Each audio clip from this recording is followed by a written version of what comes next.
Sono stati ammobiliati 10 appartamenti comunali adibiti a strutture di accoglienza grazie alla solidarietà dei vicentini che hanno donato i loro mobili o elettrodomestici usati ma in buono stato e funzionanti aderendo all'iniziativa Dona il tuo vecchio mobile. 4 mesi fa, insieme ad IM Ambiente, abbiamo lanciato un progetto sperimentale che era il Dona il tuo mobile. È stata un'esperienza molto bella, molto importante, soprattutto visto il grande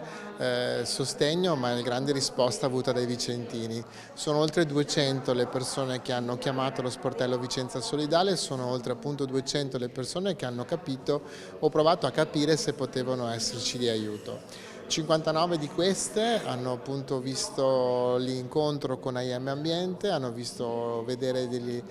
dipendenti loro uscire per capire se il mobilio potesse essere utilizzabile e con 33 appartamenti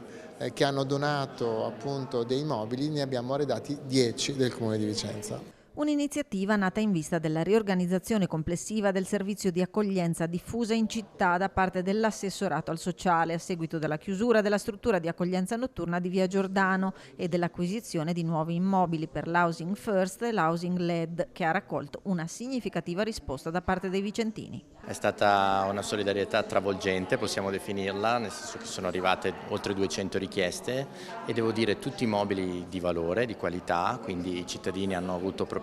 la gioia di donarci qualcosa in buono stato che ha contribuito ad arredare appunto questi 10 appartamenti.